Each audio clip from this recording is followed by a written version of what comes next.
एक doctor couple जिसकी कहानी शुरुआत में किसी फेयरटेल जैसी लगती थी, लेकिन 11 महीने बाद उसी कहानी का एक ऐसा खौफनाक अंत हुआ जिसे देखकर पूरे शहर के पूरा शहर सन्न रह गया। जिस पत्नी की मौत रहस्यमयी बताई जा रही थी, उसी पत्नी की मौत का जिम्मेदार उसका पति था और इस पूरी घटना की सच्चाई को एक्सपोज कर दिया गया विजनर रिपोर्ट के द्वारा। एक ऐसा कपल जो कि कुछ टाइम पहले कश्मीर की वादियों में अपने प्री वेडिंग शूट के लिए गया हुआ था। काफ़ी खुश थे दोनों, लड़का और लड़की, और जो है अपना प्री वेडिंग शूट करवा रहे थे। उनके स्माइली फेस को जो है कैप्चर किया जा रहा था उस कैमरे में, जो कि आगे आने वाले टाइम में जो है उनके लिए एक यादगार लम्हों के रूप में याद किया जाएगा। प्री वेडिंग शूट के दौरान काफ़ी जो पिक्चर है उनकी वायरल हो रही थी, काफ़ी खुश थे। ये जो कहानी है ये है बेंगलुरु के कपल डॉक्टर कृतिका रेड्डी और डॉक्टर महेंद्र रेड्डी की। दोनों ही जो हैं मेडिकल लाइन से थे और डॉक्टर कृतिका रेड्डी ये थी एक डर्मेटोलॉजिस्ट यानी कि स्किन स्पेशलिस्ट डॉक्टर, और जो डॉक्टर महेंद्र रेड्डी थे ये एक जनरल सर्जन थे। और इन दोनों की जो मुलाकात थी वो भी इनके मेडिकल सर्कल में ही हुई थी, यानी कि जिस टाइम पर ये पढ़ाई करते थे, स्टूडेंट थे, उस टाइम पर ही इन दोनों की मुलाकात हो जाती है। दोनों एक दूसरे से कांटेक्ट में आ जाते हैं, बातचीत करने लग जाते हैं और कुछ टाइम बाद ये शादी के लिए डिसाइड करते हैं। दोनों अपने फैमिलीज़ को एक दूसरे से मिलवाते हैं और फैमिलीज़ को भी दोनों बच्चे जो है पसंद आ जाते हैं एक दूसरे की फैमिलीज़ को। दोनों पेशे से डॉक्टर भी थे और दोनों की जो है फैमिली की रजामंदी से ही 24 मई 2024 को शादी कर दी जाती है। दोनों की शादी बड़े ही धूमधाम से की जाती है क्योंकि दोनों की फैमिलीज़ की रेपुटेशन काफ़ी अच्छी थी। फैमिली के पास पैसा, रुतबा, इज्जत, शोहरत, किसी चीज़ की कोई कमी नहीं थी। तो बड़े ही धूमधाम से बेहद खर्चे के साथ काफ़ी अच्छी इनकी वेडिंग जो है की जाती है। डॉक्टर कृतिका रेड्डी के जो फादर थे वो अपनी बेटी और अपने दामाद को 3 करोड़ का एक घर गिफ्ट करते हैं जो कि बेंगलुरु के पोश इलाके में पड़ता था। और शादी के बाद दोनों यानी कि लड़का और लड़की डॉक्टर कृतिका रेड्डी और डॉक्टर महेंद्र रेड्डी अपने उस घर में शिफ्ट हो जाते हैं और वहीं पर रहने लग जाते हैं। सब कुछ अच्छा चल रहा था, काफ़ी खुश थे दोनों एक साथ। उनके पिता के दिए हुए उस घर जो गिफ्ट उन्होंने दिया था वो घर, उसी में दोनों रह रहे थे। लेकिन किसे पता था कि आने वाले 11 महीने के अंदर ही इस घर की जो दीवारें हैं वो खामोशी से गूंज उठेंगी। 24 अप्रैल 2025 को, यानी कि शादी के ठीक 11 महीने बाद 24 अप्रैल का वो मनहूस दिन उनके लाइफ में आता है जब डॉक्टर महेंद्र रेड्डी डॉक्टर कृतिका रेड्डी के फादर को कॉल करते हैं और उनको बोलते हैं कि कृतिका की तबीयत ठीक नहीं लग रही है और वो बेहोश है, इसलिए मैं उसको लेकर हॉस्पिटल जा रहा हूँ, जितनी जल्दी हो सके आप हॉस्पिटल आ जाइए। तो कृतिका के फादर और भी जो अदर मेंबर्स, जो रिलेटिव्स थे, उनको बताया जाता है और वो जल्द से जल्द जो है हॉस्पिटल पहुँचते हैं। और वो हॉस्पिटल पहुँचते हैं तो उनको खबर मिलती है कि कृतिका रेड्डी अब इस दुनिया में नहीं है। एक कपल की लाइफ में काफ़ी इमोशनल, काफ़ी झकझोर देने वाला मोमेंट आ चुका था।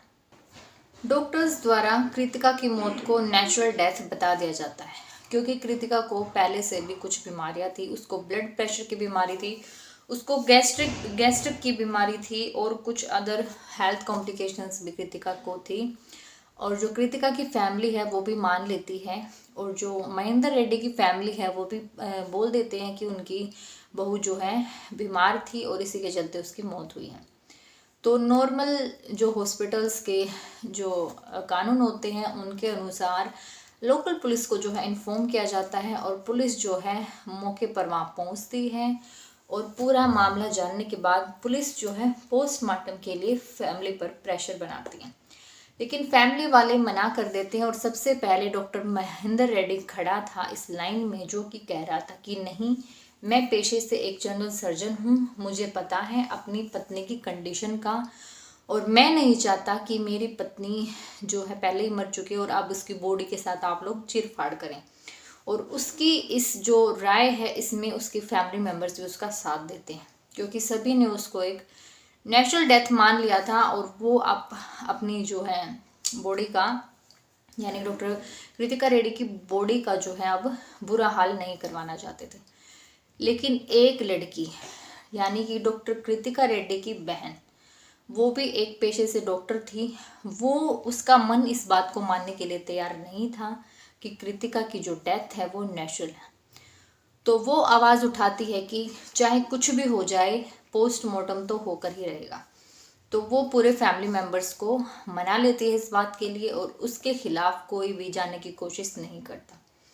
हालांकि डॉक्टर महेंद्र रेड्डी कई बार उसको रोकने की कोशिश करते हैं, लेकिन वो किसी की नहीं सुनती। तो वो पुलिस को बोल देती है कि आप मेरी बहन की बॉडी का जो है पोस्टमार्टम करवाइए, आखिर रीजंस का पता चलना ही चाहिए कि ये नेचुरल डेथ है या कोई और रीज़न है। तो बॉडी को पोस्टमार्टम के लिए भेज दिया जाता है। शुरुआती रिपोर्ट्स में तो सब नॉर्मल आता है, कुछ सामने नहीं आता, और जो विसरा रिपोर्ट्स हैं उनको जो है सुरक्षित रख लिया जाता है। तो ऐसे ही 6 महीने का समय गुजर जाता है। 6 महीने के बाद कहानी में एक ट्विस्ट आता है। जब विसरा रिपोर्ट आती है तो उनमें सामने आता है कि प्रोपोफोल नामक एक जो केमिकल होता है उसका, यानी कि एनेस्थेसिया होता है ये, जिसका यूज़ जो है बेहोश करने के लिए किया जाता है। और इस प्रोपोफोल नाम के केमिकल का जो है ओवरडोज दिया गया था डॉक्टर कृतिका रेड्डी को इंजेक्ट के द्वारा।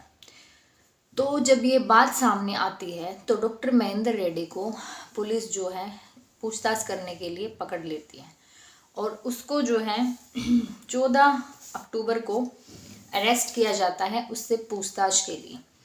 तो डॉक्टर महेंद्र रेड्डी बताता है कि 21 अप्रैल 2024 को जो डॉक्टर कृतिका रेड्डी थी उसने बताया था कि उसके पेट में दर्द हो रहा है, और इसीलिए मैंने उसको जो है इंजेक्शन देने के लिए उसके पैर में कैनुला लगाया था। और 21 तारीख को मैंने उसको जो है प्रोपोफोल नाम का जो ये केमिकल है इसका थोड़ा डोज दिया था, और 22 को थोड़ा और ज़्यादा, और 23 अप्रैल 2024 को तो मैंने उसको ओवरडोज इसका दे दिया था कि ये जो है मर जाए और सुबह ये उठे ही ना, और इसकी डेथ भी जो है नेचुरल लगी। तो पुलिस ने जब पूछताछ की उससे थोड़ी सख्ताई से, तो उसने पूरे राज उगल दिए। उसने कहा कि मैंने जो है शादी के कुछ टाइम बाद ही सोच लिया था कि मुझे कृतिका को अपने रास्ते से हटाना है, यानी कि मुझे उसको मारना ही है। और हालांकि मैं एक डॉक्टर हूँ तो मैं चाहता था कि मैं उसको एक ऐसे तरीके से मारूं कि उसकी जो डेथ है वो नेचुरल लगे, और इसलिए मैंने उसको ये प्रोपोफोल नाम का जो ये केमिकल है इसका ओवरडोज दिया था। और उसने बताया कि उसके जो फ़ोन और जो लैपटॉप जो है वो भी पुलिस ने ज़ब्त कर लिए थे। उनको जब चेक किया गया तो उनसे पता चला कि उसने डिजिटल पेमेंट जो ऐप होता है, डॉक्टर महेंद्र रेड्डी ने डिजिटल पेमेंट ऐप के जरिए 4-5 अन्य महिलाएं जो थी उनको भी ये मैसेजेस किए थे कि मैंने अपनी पत्नी को तुम्हारे लिए मारा है, यानी कि वो अदर फीमेल्स के साथ भी रिलेशन में था, और ये इल्ज़ाम भी यहाँ पर उसके ऊपर लग जाता है।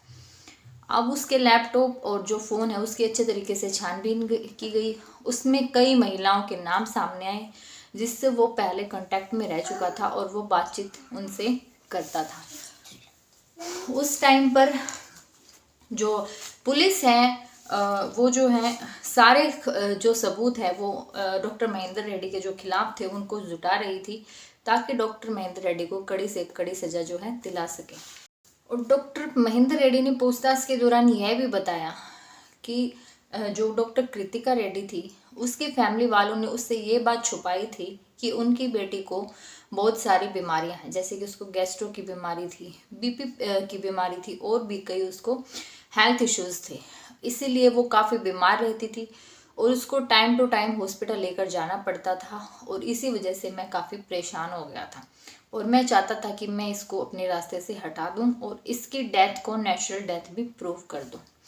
हालांकि जो है वो अपने मंसूबे में कुछ टाइम तक कामयाब रहता है, लेकिन विजिलर रिपोर्ट सामने आ जाने के बाद उसका पर्दाफाश हो जाता है। पुलिस ने जो है सारे सबूत उसके खिलाफ जुटा लिए थे। उनको कोर्ट में पेश करने के बाद उसको जो है अरेस्ट कर लिया जाता है और जेल भेज दिया जाता है।